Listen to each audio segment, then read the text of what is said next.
거짓 평화를 부수시는 주님이라는 제목입니다. 오늘 본문의 말씀에서 내가 세상에 화평을 주러 온 줄로 생각하지 말라라고 말합니다. 여기서의 세상은 우리가 늘 말하는 저 세상입니까? 여기서 말하는 세상은 나를 가리키는 겁니다. 우리를 가리키는 겁니다. 믿는 자들을 가리키는 겁니다. 그게 세상이에요. 그 말씀을 따라 그러면 내가 세상에 너희에게 화평을 주러 온 줄로 생각하지 말라. 화평이 아니요. 뭘 주러 오셨어요? 검을 주러 오셨대요. 그러니까 이 말씀은 그냥 단순히 생각하면 전혀 이해가 될 수 없는 말씀입니다. 자, 그러면 오늘 말씀의 제목이 거짓 평화를 부수시는 주님이에요. 거짓 평화가 무엇입니까? 평화가 두 가지로 나눠진대요. 그러니까 평화라는 단어라서 그런데 평강이라는 단어로 들어가면 좀 더 우리가 이해하기 쉬울 수도 있을 것 같아요. 예수님은 내가 세상이 주는 것과 같지 않은 평강을 주노라. 나만이 줄 수 있는 평강이 있다. 나는 그것을 주러 왔다. 라고 말씀하시잖아요. 그러니까 평강에는 두 가지가 있다고요. 그러니까 사실은 이 앞에 세상이 주는 평강은 평강이 아니라 편안함이죠. 세상이 주는 편안함과 예수님이 주는 평강은 구분되어져야 한다라고 말하고 있는 거예요. 예수님은 그걸 알려주러 오셨다고 말하는 거예요. 그래서 세상이 주는 편안함을 예수님은 그냥 두겠다 아니면 부셔버리겠다. 부셔버리겠다. 그게 검이라는 의미예요.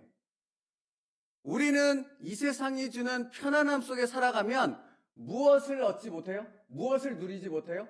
예수님이 주는 평강은 누리지 못해요. 이 두 가지를 다 누렸으면 좋겠는데 우리는 그렇게 생각하지 않습니까? 두 가지를 다 가졌으면 좋겠어요. 근데 뭐라고 말합니까? 하나님과 재물은 겸하여 섬길 수 있다 없다?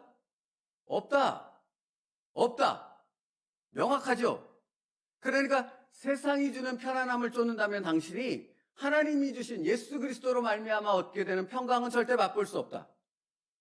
그러나 예수님이 검을 주러 오셨다고 말씀하듯이 예수님께서 우리의 삶 가운데 세상이 주는 편안함을 다 부셔버렸을 때 그리고 그것에 대한 미련을 우리가 말씀 안에서 예수 그리스도 이름으로 떨쳐버렸을 때 우리 안에는 무엇만 남아있습니까? 예수님이 주시는 평강, 참된 평안만이 남고 그것을 누리게 되어진다 하는 것이 오늘 말씀은 그걸 말씀하고 있는 거예요. 그러니까 여러분 거짓 평화란 무엇입니까? 하나님과의 영적 관계를 통해서 오는 것이 아니면 전부 다 거짓 평화입니다. 다시요. 여기 예배당에서 말씀을 드리고 있어요. 근데 내 마음이 여기 말씀을 드리고 있음에도 불구하고 내 마음과 생각은 세상을 향해 있어요. 내 기준, 내 틀과 내가 원하는 것에만 꽂혀 있어요. 그러면 하나님의 평강이 임하겠습니까? 아니면 세상이 주는 어떤 것이 임하겠습니까? 여기 예배당에서 예배 드릴 때 세상이 주는 것이 임한다는 거예요. 몸은 여기 있지만 내 마음과 생각이 세상을 향해 있고 온갖 인간적인 생각, 나에 대한 내가 중심이 되고 내가 가지고 있는 틀이 기준이 되어서 있으면 아무리 여기서 예배를 드려도 그 예배는 하나님이 받으실 수가 없죠. 하나님이 받지 않는 예배인데 어찌 하나님의 평강이 임할 수 있겠습니까? 그렇죠? 그러면 여러분 하나님은 성령 하나님께서는 이 예배를 주장하시고 모든 것을 주장하시는 성령 하나님께서는 그 마음을 깨 부수시겠냐고요? 안 부수시겠냐고요? 부수신다고요. 부수셔야만 한다고요. 그래야만 뭐가 임하니까? 하나님의 평강이 임할 수 있으니까. 두 가지는 같이 존재하지 못한다고요. 다시요. 여기 마귀가 있고 한쪽에는 여기 한쪽에는 하나님이 계실 수 있어요? 불가능하다고요. 절대 불가능하다고요. 그러니까 하나님이 계시든 마귀가 있든 세상이 주는 편안함이 있든 하나님으로부터 오는 평강이 있든 둘 중에 하나만 있는 거라고요. 그런데 사람들은 둘 다를 얻기를 원한다는 거예요. 여기서 사람들은 아까 제가 그랬죠. 내가 세상에 화평을 주러 온 줄로 생각하지 말라. 여기서 세상은 나를 가리킨다고. 믿는 자들을 가리킨다고. 믿지 않는 자들을 향해서 주시는 말씀이 아니라 믿는 자들을 향해서 하시는 말씀인데 그들이 원하는 것이 있는데 그들은 이것을 둘 다 가지려고 애쓴다는 거예요. 내가 그렇다고요. 내가 그렇다고요. 근데 예수님은 검을 주러 오셨다고 말씀하고 있고 그 말씀을 우리 가운데 적용시키시는 성령님께서는 뭘 부셔요? 여기. 이걸 부수심을 통해 진정한 예수 그리스도의 평강을 누리는 자로 우리를 바꾸신다고요. 그러니까 제가 그래서 분별이라는 단어를 계속해서 설명하는데 거기서부터 분별이 온다고요. 이것을 명확히 알면 내 삶 가운데 하나님이 막 이렇게 막 안정되고 편안함을 누리는 삶으로 쭉 이어져 가게 하면 얼마나 좋습니까? 그죠?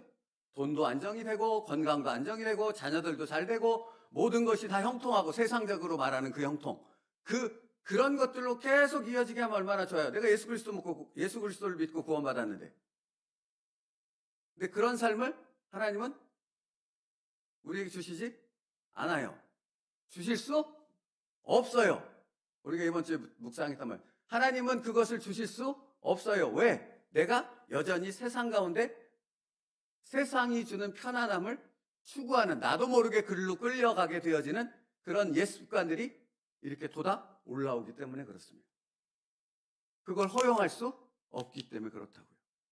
그러니까 여러분 뭔가를 막 하나님께서 내 삶 가운데 이렇게 볶아친다고 말하죠. 볶아치는 어떤 일들이 생기는 건 은혜냐고요, 저주냐고요? 은혜요, 축복인 줄 믿습니다. 내 안에 하나님과 관계 맺음을 통한 참된 평안을 얻게 하는 것을 방해하는 요소를 성령 하나님께서 제거하는 과정이니까요. 그러니까 볶아치는 그때 여러분 그것을 알고 영적 분별력을 가지고 오히려 하나님 앞에 나가 찬송과 경배를 올려드릴 수 있는 믿음의 사람 되어지길 축복합니다. 그게 왜 중요한가? 더 빨리 가거든요, 그게. 말하자면 이런 거예요. 예수님과 우리가 같이 멍에를 맨다고 말하잖아요. 근데 제가 이런 설명을 했잖아요. 예수님은 일로 가려고 그러는데 나는 일로 가려고 그래. 괴롭습니까? 안 괴롭습니까? 괴롭게 되는 거예요. 근데 이 괴로움을 없애는 방법은 뭐예요? 예수님을 끌어당겨서 내가 가는 길로 끌고 가면 괴로움이 없어져요? 그럴 수도 없을 뿐더러 그건 괴로움을 없애는 방법이 될 수 없죠. 그러면 이 괴로움을 없애고 빠르게 진행할 수 있도록 하는 방법은 뭐밖에 없어요? 내가 고집을 돌이켜 예수님과 함께 같은 길을 가는 거죠. 이거라고요. 그러면 그러니까 말씀 묵상하다 보니 항상 기뻐하라, 쉬지 말고 기도하라, 범사에 감사하라, 이는 너희를 향하신 하나님의 뜻이니라 그러잖아요. 여러분 그러니까 이 말씀이 얼마나 은혜로운 말씀인지 보세요. 항상 기뻐하라. 기뻐해야 하잖아요. 근데 성경에는 항상이라는 단어가 붙어 있어요. 기도해야 하잖아요. 당연히 기도하잖아요. 근데 쉬지 말래요. 감사하잖아요. 언제? 범사에 항상 이렇게 붙어 있단 말이에요. 그러니까 어떻게 항상 기뻐할 수 있어요? 어떻게 쉬지 않고 기뻐할 수 있어요? 어떻게 범사에 감사할 수 있냐고요? 그게 하나님의 뜻이라는데 거기에 담겨있는 의미가 무엇인지를 잘 묵상하지 않잖아요. 저희 나눴잖아요. 여러분 세상 가운데, 세상이래. 가정으로 돌아가서 직장으로 돌아가서 일하고 가정을 돌보고 여러분의 하루의 삶의 스케줄을 이렇게 진행할 때 항상 하나님의 말씀 생각하냐고요? 항상 기뻐하고 하나님을 기억하냐고요? 그럴 수 없잖아요. 뭔가 바쁘게 일이 돌아가잖아요. 그러면 이 말씀을 어떻게 해석하고 어떻게 우리가 적용시킬 수 있는가? 그때 이런 말씀을 드렸다고요. 우리의 목적과 방향이, 삶의 목적과 방향이 하나님을 향해서 하나님의 말씀 앞에 하나님과의 깊은 관계에 있게 되어지면 우리가 일상에서 살아가는 가정생활과 직장생활과 사람들과 만나는 모든 시간들 속에서 우리는 무엇을 누리게 돼요? 하나님과의 영적 관계를 누리게 되어진다고요. 그게 항상 기뻐하라, 쉬지 말고 기도하라, 범사에 감사하라에 담겨있는 의미라고요. 그러니까 우리의 본질적인 중심이 세상이 주는 평안이 아니라 하나님의 말씀과 하나님과의 인격적 관계를 맺는 그것에 초점이 맞춰져 있으면 우리의 모든 삶은 하나님과의 관계 맺는 삶으로 이어지게 되는 거죠. 맞지 않습니까? 이게 명확하게 맞는 것이 무엇이냐면 우리가 삶을 살아갈 때 어떤 일이 이번 주에 계속 묵상한 게 무엇입니까? 주제, 이번 이 새벽에 계속 묵상했던 주제. 씨름하라고 그랬잖아요. 뭘 씨름해요? 새벽이라 뭘 씨름해요? 하나님께서 내게 허락하신 그 상황을 하나님이 허락하셨다는 것을 믿으시라고요. 그 믿는 씨름. 그럼 두 번째, 그 상황 속에서 무엇을 찾으라고요? 하나님의 뜻을 찾으라고요. 그 씨름을 하라고요. 하나님과 씨름하지 말라고 말씀드렸잖아요. 그러면 불구자 된다고. 하나님과 씨름하면 하나님이 다 얻어간다고요, 내 거. 예? 근데 하나님이 주신 상황 가운데 하나님의 뜻을 찾는 씨름을 하게 되어지면 그게 뭐예요? 하나님과의 영적 관계잖아요.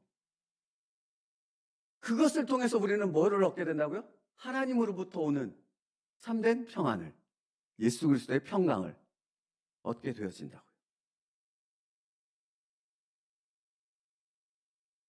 그러니까 여러분, 참 드릴 말씀이 많은데, 그러니까 여러분, 예수님을 통해 구원을 얻었다는 그 구원에 담겨있는 말의 의미가 뭐예요? 구원이 뭐예요? 그러니까 여러분, 제가 묵상하고 계속 깊이 들어가야 되는 구원이 뭐냐고요? 구원이 에덴 동산에서 선악과를 범함으로 죄로 인해 하나님과의 영적 관계가 단절되어졌잖아요. 죽었다고 표현하잖아요. 그죠? 예수님이 오심을 통해 뭐가 회복됐어요? 관계가 회복됐잖아요. 관계가 회복됐다고요. 그러면 그 관계를 회복하신 데는 관계가 회복됐으니까 이제 너는 너대로 살고 하나님은 하나님대로 하나님의 일 하실 거야. 이렇게 되는 게 아니잖아요. 관계가 회복됐다는 것은 다시 그 관계 속에서 은혜를 누려야 한다는 것을 의미하는 거잖아요. 그죠? 관계가 회복되지 않고 영이 여전히 죽어있는 믿지 않는 사람들은 하나님과의 영적 관계를 누릴래야 누릴 수 없다면 예수 그리스도로 말미암아 구원 얻은 우리가 누릴 수 있는 정말 말할 수 없는 저들이 알지 못하는 엄청난 하늘의 신령한 복이 있다면 그게 무엇입니까? 날마다의 삶 속에서 하나님과 관계를 누려가는 그 영적 기쁨을, 그 평안을 누리는 것 아닙니까? 어디서? 예배당에서? 여기뿐만 아니라 대부분의 것들은 여러분의 일상의 삶 속에서. 그러니까 여러분에게 하나님은 상황을 허락하신다고요. 내가 원하는 상황만? 아니요. 원하지 않는 상황이 훨씬 더 많다고요. 이해되지 않는 상황이 훨씬 더 많다고요. 근데 정말 구원받은 사람, 그리고 구원에 담겨있는 의미가 무엇인지를 아는 사람은 이해되지 않는 그 상황 속에서 하나님의 은혜를 누리는 거죠. 뭐가 좋아져서 뭐 많은 것을 얻게 되어져서 아니요. 오히려 더 손해보고 잃어버리고 하나님 앞에 드리는 그런 삶을 살아요. 그런데 거기 안에서 무엇을 알게 되므로 하나님께서 나를 향하신 그 구원의 깊은 뜻을, 나의 인생을 인도하시는 하나님의 목적과 방향이 어디 있는가를 알게 되므로 우리가 우리의 일상의 삶 속에서 그 하나님을 경험하게 되어지는, 나와 함께 하시는, 나와 같이 멍에를 메고 걸어가신 그 예수 그리스도의 그 엄청난 은혜를 누리게 됨을, 그 기쁨을 누린다는 거예요. 이게 하나님으로부터 오는 평안이라고요. 참된 평안.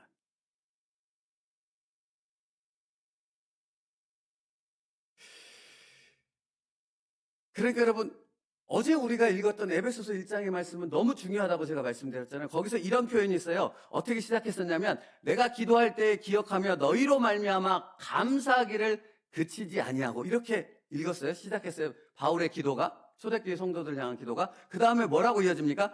우리 주 예수 그리스도의 하나님 영광의 아버지께서 지혜와 계시의 영을 너희에게 주사 하나님을 알게 하시고. 그러니까 여러분, 하나님을 아는 건 누구나 다 알지 못한다고요. 천만에 진짜 만만의 콩떡이라고요.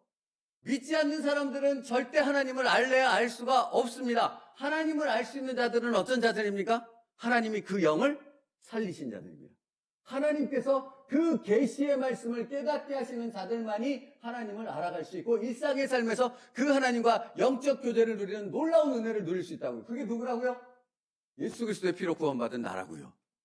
그러면 그 최고의 평강, 최고의 기쁨, 그걸 하늘의 신령한 복이라고 에베소서는 말씀하고 있는데, 그것을 누리는 것은 마땅히 우리가 누려야 될 최고의 첫 번째 가장 우선순위가 되어야 하지 않겠냐고요. 그것을 위해서라면 모든 것을 다 배설물로 여김이 마땅하도다. 그러니까 여러분, 이것을 아는 자만이 말씀이 들려지고 깨달아지는 거예요. 고난이 내게 유익하니라. 세상 사람들에게 말이 되겠습니까? 안 되지요. 근데 우리에게는 그것만큼 은혜로운 말씀이 없지요. 내가 비천에 처할 줄도 알고 풍부에 처할 줄도 알아. 그것을 경험했다라는 거잖아요, 사도 바울이. 그때 이어지는 말씀이 뭐예요? 내게 능력 주시는 자 안에서 내가? 아니, 그거는 그렇게밖에 이어질 수 없다고요. 그냥 하나님과의 영적 관계가 없이, 그 깊어짐이 없이, 그 끈끈함이 없이 그냥 저절로 내게 능력 주시는 자 안에서 내가 모든 것을 할 수 있어. 내가 이렇게 말한다고 해서 내가 그런 것을 누릴 수 있는 자가 될 수 없다고요. 그 능력은 누구에게로부터 오니까? 하나님께로부터만 올 수 있으니까. 그러니까 여러분, 다시 말씀드려요. 여러분의 삶을 복받친다니까요. 가만히 있으면 편안하게 살 수 있다고요, 얼마든지. 예? 사실은 그렇지도 않죠. 가만히 있어도 사실은 편안하지 않아요. 믿음 없어도 편안하지 않아요. 늙으면 병들고 자신이 죽을 때라는 걸 알거든요. 그 두려움은 삶을 제대로 살지 못하게 만들잖아요, 여러분. 가만히 있어도 편안하지 않은 걸 아는데, 그래도 가만히 있어서 그 편안함을 누리려고 하는 게 우리가 가지고 있는 인간적인 생각이잖아요. 그걸 깨부실 때, 그것을 깨부심을 통해 하나님은 진정한 영원한 평강을 우리가 소유하고 있다는 것을 우리의 삶 속에서 깨닫게 하시고 그걸 누리게 하신다고요. 거짓 평화를 깨뜨리러 오신 주님의 검이 의미하는 바가 바로 그것이라고요. 그러면 여러분, 이것을 내가 한다면 내 삶 가운데 하나님이 복받치며 뭔가를 행해 나가실 때, 그때 우리는 주목하여져서 뭘 하면 된다고요? 씨름. 뭘 하면 된다고요? 그 상황을 내게 허락하신 하나님의 뜻이 어디 있는가에 내가 집중하고 그것을 찾기 위한 하나님과의 영적, 인격적 관계를 맺어가는 그것으로 들어가게 되어졌을 때, 그때 내 안에는 한없는 하나님이 주시는 평강으로 가득하게 되어진다는 겁니다. 외적으로 뭐가 편안해서가 아니고, 외적으로는 오히려 휘몰아치는 엄청난 것들이 있지만, 나는 예수 그리스도 안에서 진정한 그 평강을 누리는 하나님의 자녀의 삶을 살게 되어지죠. 이게 능력이라고요. 그러니까 보십시오. 이것만 말씀드리고 마무리 지어야 될 것 같은데, 보세요. 우리 자녀들을 보면 갓난아이일 때 부모의 관계와 청소년일 때의 부모와의 관계가 같습니까? 같을 수 없죠. 그러면 청소년기일 때와 성인이 되어져서 자기의 가정을 갖게 되고 자녀를 키우게 되고 삶의 치열함을 이렇게 부딪히면서 살아갈 때, 그때의 관계는 청소년기가 또 다르죠. 그래서 어버이의 노래를 부를 때, 자기 자녀를 키워본 자녀들은 어버이의 노래를 부를 때 전혀 다를 수밖에 없죠. 내가 그렇게 경험해서 그게 뭔가를 느끼니까. 그러면 신앙생활도 똑같다고요, 여러분. 수십 년이 됐는데 나는 여전히 젖먹이 어린아이와 같은 수준의 그 갓난아이와의 갓난아이 수준의 관계를 맺고 있다면, 수십 년이 됐는데 되겠냐고요? 될 수 없다. 그럴 수 없다고, 그렇게 놔둘 수 없다고 사도 바울이 말하잖아요. 그죠? 그러니 하나님은 우리의 삶을 복받치신다고요. 신이 개입하셔서 우리의 모든 삶을 이끄신다고요. 목적은 어디에 있어요? 하나님을 알고 하나님으로부터 오는 참된 평강을, 참된 안식을 누리는 그 기쁨의 자녀의 삶을 누리게 하시기 위함이라고요. 육적인 것에 있지 않고 영원한 것에 있다고요. 천국에서 그것을 누릴 것만 기대하는 자의 삶이 아니라 이 땅에서 이미 내 안에 임한 하나님의 나라, 그 천국의 기쁨을 누리는 자로서의 삶을 살게 하는데 그 목적이 있다고요. 그러니까 여러분, 검을 주러 왔나라는 것은 이 세상에 주는 어떤 것들, 내가 지금 의지하려고 하는 세상 사람들과 똑같은 마음을 가지고 있는 그 생각들을 다 파헤치고 그런 삶의 습관들을 다 부숴버리고 오직 예수 그리스도의 말씀만으로 살아가는 그런 나로 세우시기 위한 인도하심이 우리의 삶 가운데 가득하다는 겁니다. 그게 성화에 담겨있는 의미입니다. 내가 그런 삶을 사는 자라는 것을 알고 출발하는 것과 모르고 출발하는 것은 전혀 다르다고요. 그죠? 우리는 그걸 아는 자입니다. 그러므로 할렐루야, 아멘을 외치며 주님께서 주님의 뜻을 따라 참된 평화를 누리게 하기 위해서 오늘도 인도하실 때 그 하나님을 찬양하며 기꺼이 그 하나님 앞에 내 선택과 결단을 내어드릴 수 있는 믿음의 순종이 있기를 축복합니다. 그게 무조건적 항복이라는 말의 의미예요. 되도 않고 생각도 않고 무조건적으로 무식하게 그냥 항복 이렇게 외치고 들어가는 항복이 아니라 내 전 인격적인 모든 것 가운데서 이 하나님의 뜻을, 하나님의 말씀에 이 깊은 의미를 깨달았기에 내가 자원하여 모든 것들을 내려놓고 그 하나님의 뜻 앞에 나를 온전히 의탁하는 것, 그게 무조건적 항복입니다. 오늘도 그 무조건적 항복의 은혜를 누릴 수 있는 예수 그리스도의 구원의 축복을 받은 하나님의 자녀들 되어지길 축복합니다. 기도하겠습니다. 살아계신 하나님, 우리를 자녀 삼아주신 것만 해도 하나님의 엄청난 은혜임을 고백합니다. 그런데 거기서 끝나지 않고 하나님의 자녀됨에 그 천국의 시민권자 되어졌음에 그 은혜를 이 땅에서의 삶 속에서 하나님은 누리게 하시고 그것을 통해 예수 그리스도의 진정한 평강을 누리게 하는 하나님의 자녀의 복된 삶을 살게 하시는데 그 축복을 우리에게 주셨다는 사실을 다시금 깨달았습니다. 아버지 하나님, 그러므로 이제 나의 삶을 인도하시는 그 성령 하나님의 인도하심에 전적으로 나를 의탁하는 무조건적 항복이 있는 믿음의 성도가 되게 하여 주시옵소서.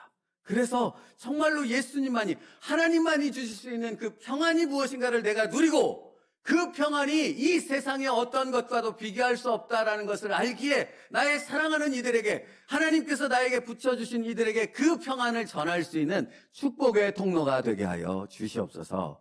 예수님의 이름으로 기도 올려옵나이다. 아멘.